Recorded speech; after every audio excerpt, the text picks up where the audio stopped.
My girlfriend said, "I just need time to figure myself out." I quietly replied, "Take all the time you need." 6 months later, out of nowhere, she texted, "I miss you terribly." I answered, "You probably won't find me where I am anymore." Right after that, she sent a photo, and seeing it made my breath catch. I'm 35, and I thought I had my life figured out. Emma and I had been together for 4 years, living together for 2 of those. We weren't perfect, but we were solid. Or so I believed.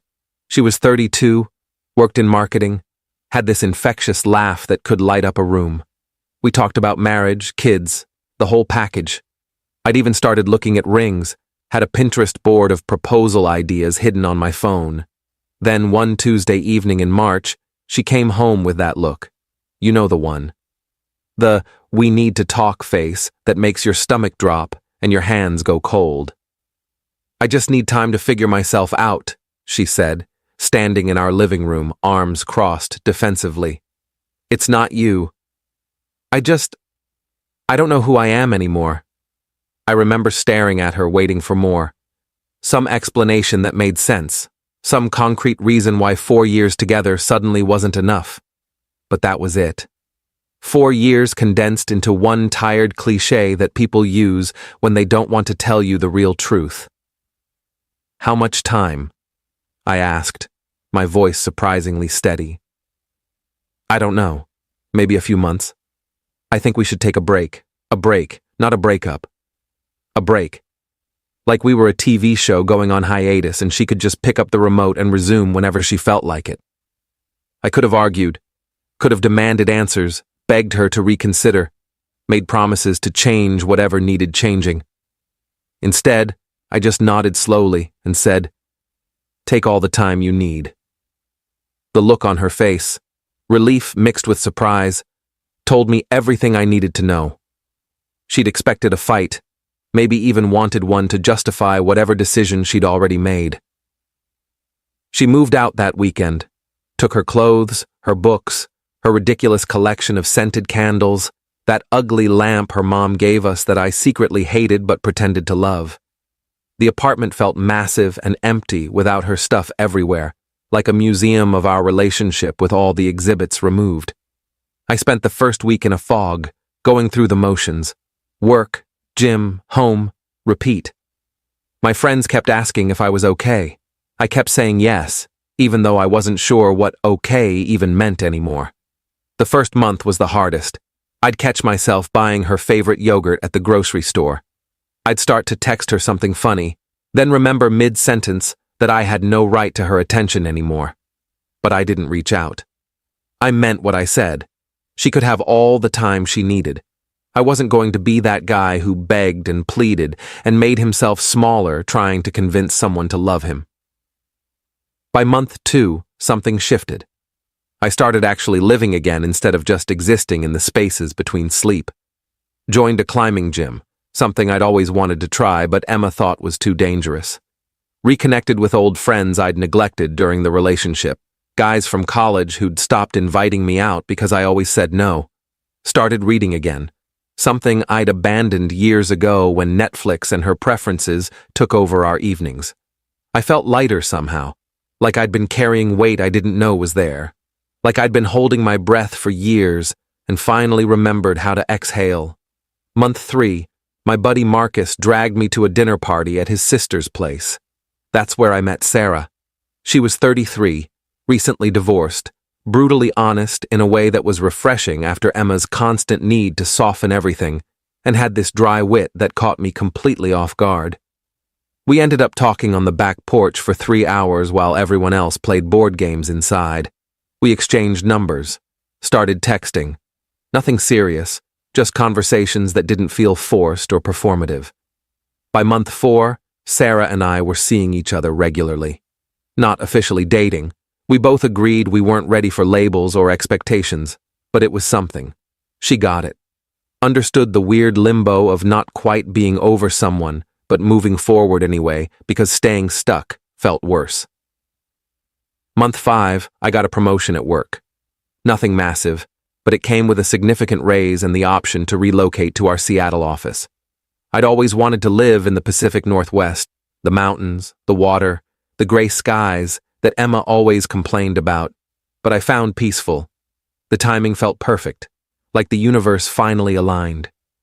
I accepted immediately, put in my notice on the apartment, and started planning the move for late September. I didn't tell Emma. Why would I? She'd asked for space to figure herself out. I was giving her that space and figuring myself out in the process. We weren't together. I owed her nothing. Then came the text. 6 months to the day after she left, my phone buzzed at 11:47 p.m. on a Thursday. Emma's name lit up my screen, a name I'd thought about removing from my contacts 100 times but never did. I miss you terribly. I stared at those 4 words for a solid minute.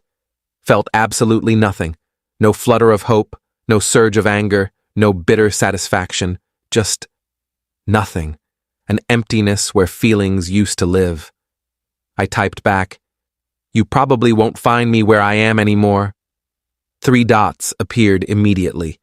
Disappeared. Appeared again. I could picture her on the other end, typing and deleting, trying to find the right words. Then a photo came through. It was her, standing in front of our old apartment building. Except it wasn't ours anymore. I'd moved out 2 weeks prior, was currently crashing at my friend Dave's place until my flight to Seattle. She was holding flowers, yellow roses that used to be my favorite, dressed in that blue dress I'd always loved, the one she wore on our first real date. She was looking at the camera with tears streaming down her face, mascara running, hair disheveled like she'd been crying for hours. My phone rang instantly. I considered not answering, but curiosity won. "What do you mean I won't find you?" Her voice cracked, raw and desperate. "I moved out. I'm leaving for Seattle in 3 days." Silence. Heavy, suffocating silence. Then, "Seattle? What? You can't just leave. You can't just abandon everything. Can't I?" "You left first, Emma. 6 months ago. You walked out and asked me not to follow. I thought you'd wait for me. I thought you'd be here when I was ready." I actually laughed. Not cruel, just genuinely surprised by the audacity. "Wait for what? You never said you were coming back. You said you needed time to figure yourself out. So I figured myself out too. Turns out I figured out a lot. Are you seeing someone?" The question came out sharp, accusatory, like she had any right to be angry. "That's really none of your business anymore." "Oh my God, you are. Who is she? Do I know her? How long has this been going on?" "Emma, why did you text me tonight? Why now, after 6 months of silence?" "Because I realized I figured it out. I figured out that I was running from the best thing in my life. I was scared of commitment, scared of losing myself in a relationship, so I sabotaged us. But I've been in therapy, working through my issues with my therapist, and I'm ready now.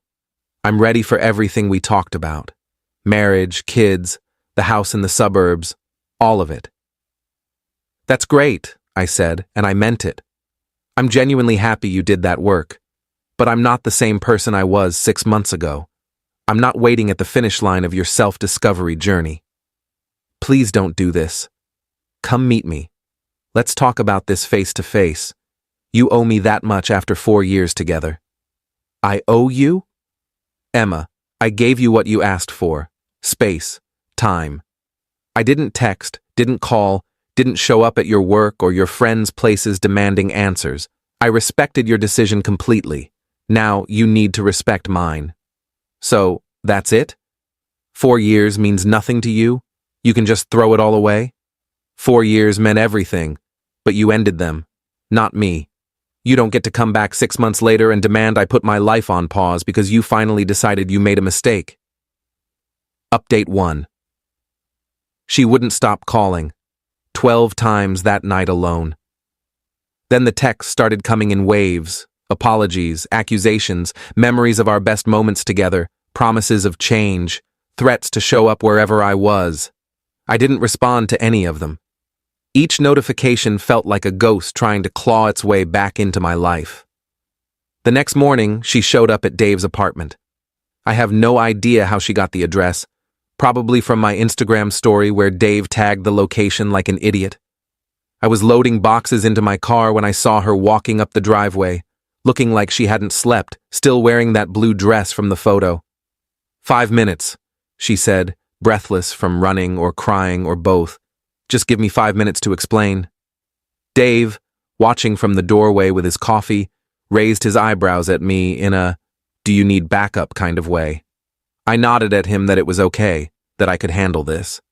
5 minutes, I agreed, checking my watch. We sat in my car. She immediately grabbed my hand. Her palm was cold and sweaty. I let her mostly because I was too tired to pull away. "I made a mistake," she started, words tumbling out fast. "The biggest mistake of my life. I was selfish and scared and stupid. But people make mistakes, and people deserve second chances. We deserve a second chance." "What happened?" I asked calmly. "Why now? Why exactly 6 months to the day?" She looked away, staring at Dave's neighbor watering their lawn. There was someone else. There it was. The real truth under all the self-discovery bullshit. His name was Kyle. I met him at a work conference in February, right before I asked for the break. We talked all night at the hotel bar, and I felt this spark.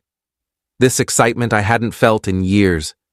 I convinced myself that meant we weren't right, that I needed to explore this feeling. So I came home and asked for the break, and Kyle and I started seeing each other the next week. I pulled my hand away slowly. "You already had someone lined up when you asked for the break." "It wasn't like that." "It was exactly like that. You wanted to test drive a new relationship without fully ending ours. Keep me as a backup plan in case it didn't work out." "No." I genuinely thought I had feelings for him. Real feelings. But it fizzled out after 3 months. He was all wrong. Too immature, too self-centered, too obsessed with his CrossFit routine. Nothing like you. And when it ended, when he dumped me actually, I realized what I'd given up. I've spent the last 3 months in therapy twice a week, trying to fix what's broken in me so I could come back to you whole. "That's really brave," I said. "Truly. I hope therapy helps you, but I'm not interested in being your consolation prize after your adventure didn't work out the way you planned." "You're not a consolation prize. You're the love of my life. I know that now." "Then you should have treated me like it 6 months ago instead of trading me in for a guy with abs." She started sobbing, that kind of crying where your whole body shakes and you can't catch your breath. Part of me, a small part that remembered 4 years of loving her, felt bad, but a larger part felt absolutely nothing. That realization was freeing in a way I didn't expect. "Is it serious with her? The new girl?" Emma asked through tears, mascara now completely destroyed. "It's none of your business, but no, it's not serious. We're taking things slow, being honest about where we are, but that's also not why I'm leaving. I'm leaving because Seattle was always a dream of mine that I put on hold. For us, for your career here, for your family being nearby. Now there's no us, so there's no reason to put my life on hold anymore."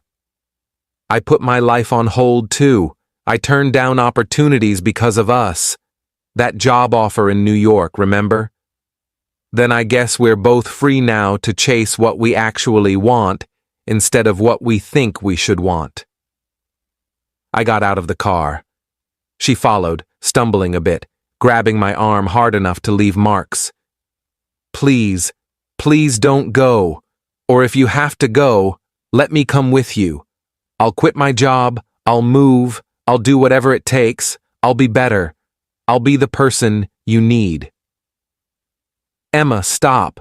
You don't want to move to Seattle. You hate rain, you hate cold weather, you hate being away from your family. You want to rewind time. I can't give you that. Nobody can."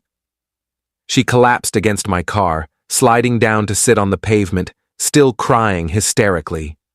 Dave came over, shot me a concerned look that said this was getting out of hand. "Should I call someone for her?" he whispered. "Call her sister," I said, pulling up the number on my phone. "Tell her Emma needs a ride, and maybe shouldn't be alone today. I walked inside without looking back, heard her crying turn into screaming my name, heard Dave's calm voice trying to soothe her. I packed the last box, loaded it into the car, and left through the back door. Update 2. I've been in Seattle for 3 weeks now. The job is challenging in the best way. Actual problems to solve, competent coworkers, a boss who respects boundaries. I found an apartment in Capitol Hill with a view of the water if you crane your neck just right. The rent is absurd, but worth it for the location. Sarah visited last weekend. We spent Saturday exploring Pike Place Market and pretending to be tourists, watching them throw fish and eating overpriced chowder. It was easy, comfortable. No pressure to be anything other than what we are. Emma texted me twice more after I left. The first time, apologizing for the scene at Dave's place, saying her sister got her home safely and she started seeing her therapist 3 times a week now. The second time, a week later, a long message saying she understood why I left, that she didn't blame me and wished me well. I responded with a simple, "Thank you. I wish you well too." That was it. Clean ending, no loose threads. Dave told me she deleted all her social media a few days after I left. Her sister apparently said she's throwing herself into work and therapy, trying to move forward instead of backward. Good for her. I mean that genuinely. I hope she finds whatever she was looking for. My mom asked if I had any regrets when I called her last Sunday. I thought about it for a while before answering, really sat with the question. Maybe I regret not seeing the signs earlier, the way she'd grown distant in those months before the break, the way she'd stopped making plans for our future, how she'd started dressing differently and staying late at work. But I don't regret how I handled the ending. I gave her what she asked for, and in doing so, I gave myself permission to move on too. Sarah asked me last night if I was over Emma. We were lying in bed, her place, after watching a terrible movie neither of us paid attention to. I told her the truth. I'm over the version of us that I thought we were. That person and that relationship don't exist anymore. We both made sure of that. She nodded, squeezed my hand. Good. Because I'm starting to really like the person you are now. Just starting? I teased. Don't push your luck. Final update. It's been 3 months since the Seattle move. Emma got engaged. I saw it on a mutual friend's Instagram story. She didn't tag her, probably out of respect, but I recognized the restaurant, the ring, even the dress. Different guy, not Kyle. Someone named Michael from her gym, apparently. Good for her. I hope this time she's sure, hope she doesn't blow up his life when she gets scared. Sarah and I made it official. No dramatic declarations, just a quiet conversation one morning over coffee about deleting dating apps and introducing each other as partners instead of someone I'm seeing. She's moving here in January, already accepted a position at a firm downtown. We're looking at 2-bedroom apartments, talking about getting a dog. I ran into Dave last month when I flew back for Marcus's wedding. He said Emma asked about me once, around the time she got engaged. Wanted to know if I was happy. He told her yes, without elaborating. She cried, then smiled, then said that's what she wanted from me. Maybe that's true. Maybe she genuinely wishes me well. Or maybe she just wants to believe her leaving led to everyone's happiness, not just her chaos and my eventual relief. Either way, it doesn't matter anymore. She's a character in a story I used to tell myself about who I was. Someone at the wedding asked me if I'd do anything differently if I could go back. I said no, without hesitation. Not because everything worked out perfectly, but because I wouldn't want to be the person who begged someone to stay when they'd already mentally left. That person loses twice.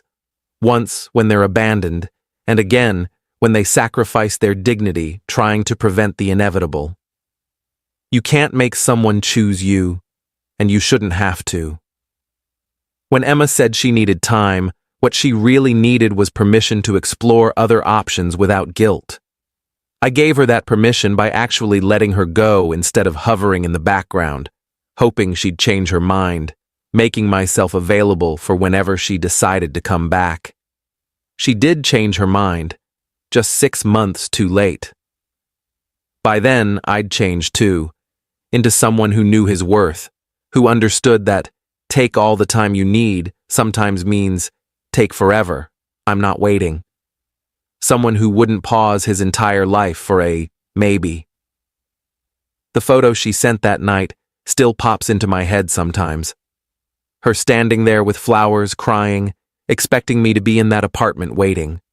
Part of me wonders what would have happened if I had been there, if I'd opened the door and let her back in. But that's a movie I don't need to watch. I already know how it ends. Edit. For everyone asking about Sarah, she's not a rebound. We were both honest from day one about where we were emotionally, what we could and couldn't offer. Sometimes the right person shows up at a weird time, and you just figure it out together without forcing anything. Edit 2. And no, I didn't send Emma my new address or wedding invitation. She has my number if there's ever a real emergency. That's enough.